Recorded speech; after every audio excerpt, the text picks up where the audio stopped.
tá, gente? Nós vamos falar sobre culto a Deus. O seu culto, né, a Deus, ele está sendo o culto que você só participa lá na igreja que você frequenta, ou esse culto a Deus, ele está sendo um culto pessoal também entre você e Deus na sua casa.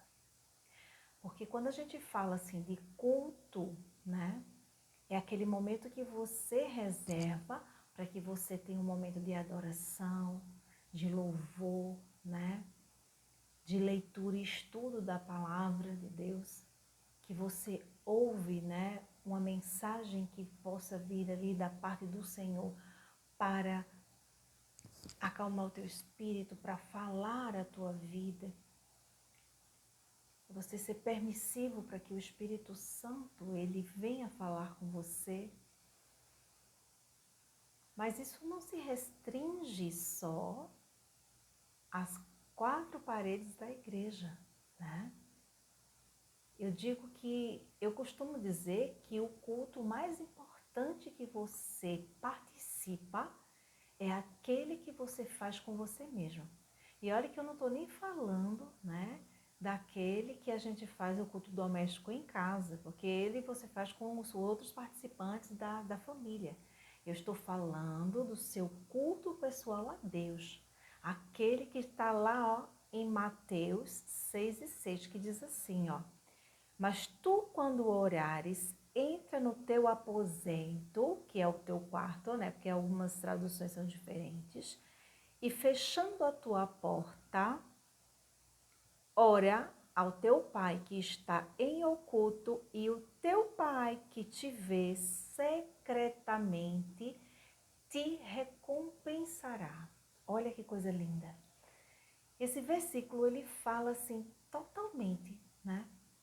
A vontade de Deus, né? De que a gente precisa ter esse momento nosso com Ele. E a igreja é como se dizer uma extensão do culto que você faz, você e Ele. É aquele que você se derrama de verdade, sabe?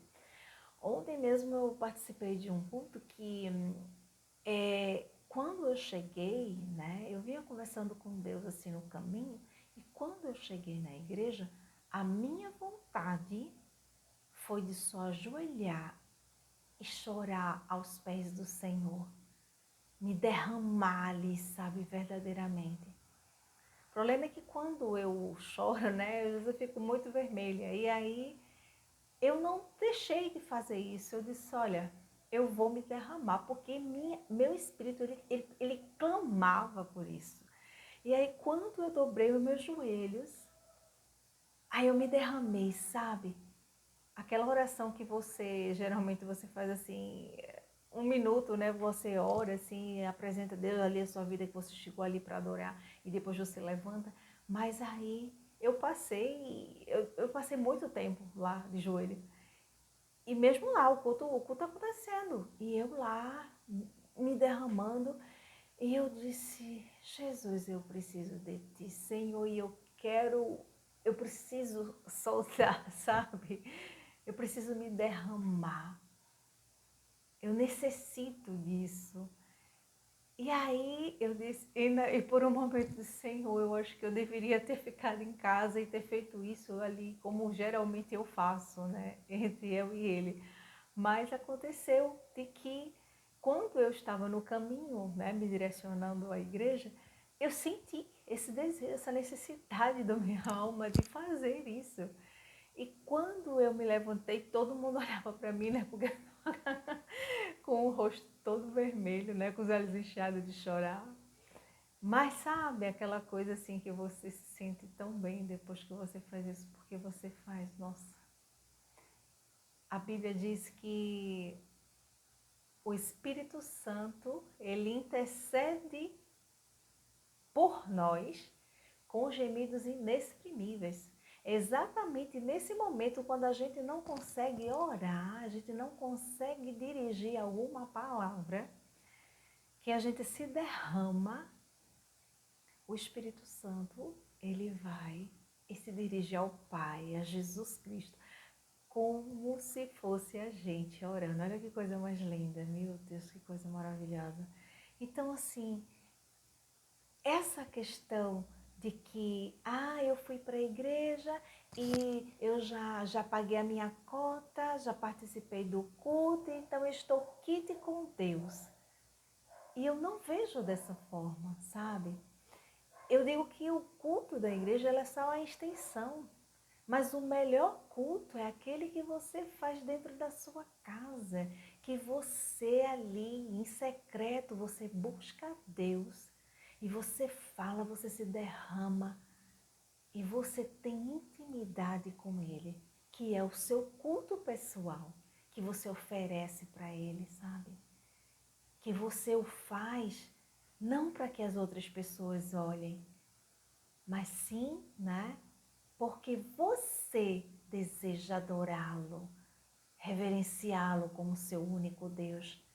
Jesus mesmo, ele criticou os fariseus, né?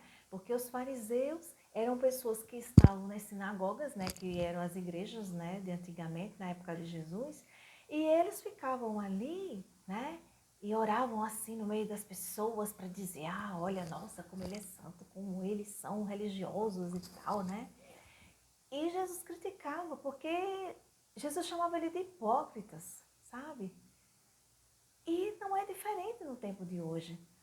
Hoje nós sabemos que existem muitas pessoas assim, que vão para as igrejas, frequentam, mas que não têm intimidade com Deus, sabe?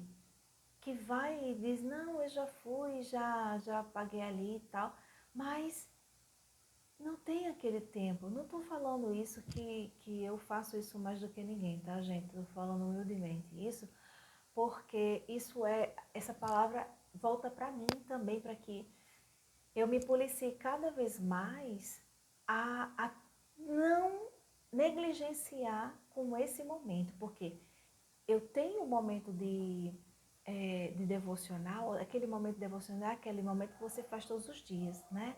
Mas ontem o Espírito Santo, ele conversou, ele falou comigo a respeito disso, sabe? De ter essa questão de ter o meu culto pessoal a Deus, que não é aquele momento de devocional que você faz ali o estudo normal, não, é aquele momento que você faz um culto realmente, que você adora exclusivamente o Senhor, que você demonstra ali todo o teu amor por Ele, sabe? Que você o busca assim com o teu coração e você diz, Senhor, eis-me aqui. Fala que eu te escuto. Fala-me a tua vontade para a minha vida, porque eu quero segui-la. E queridos, eu estou falando essa palavra para vocês, mas não é algo que vem de mim, é que vem da parte do Senhor, porque o Espírito Santo tem falado para mim. As pessoas precisam estar vigilantes, porque Jesus está voltando. E nós precisamos buscar a Deus em tempo e fora de tempo. E não ficar preocupado com as coisas desse mundo. Porque as coisas desse mundo é tudo ilusão. É vaidade. Eclesiastes diz, é vaidade. Tudo é vaidade. E o que é vaidade? Vaidade é ilusão. Porque as pessoas acham que aquilo ou aquilo que buscam, aquilo que fazem, é o que canta a eles, é o que traz alegria, é o que traz contentamento. E na verdade, não passa de ilusão da carne. Porque a carne, ela anseia por coisas fúteis. As pessoas estão preocupadas aí, com o fim do ano, com o que fizeram, o que deixaram de fazer, com o que querem conquistar. E, na verdade, essa busca está se tornando a última coisa que elas estão fazendo. Então, que você busque a Deus de modo incessante, sabe? Que você ponha isso como prioridade e não como plano B da sua vida cotidiana. Deus, Ele quer mais de mim e de você. E não é porque Ele te oprime ou nos oprime a fazer isso. Não. É porque Ele nos ama. E quando Ele fala para que a gente busque de todo o nosso coração, de todo o nosso entendimento, com toda a nossa força, é porque Ele quer revelar-nos a sua vontade.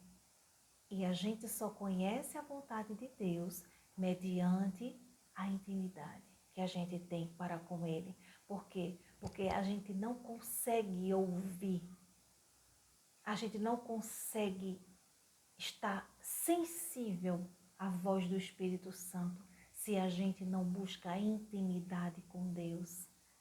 Intimidade com Deus é você negar-se a si mesmo.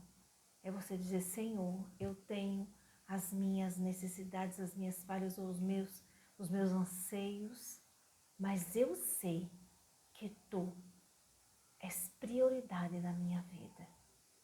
Então que você possa colocar esse culto pessoal a Deus, você com Ele, como prioridade na tua vida, tá bom?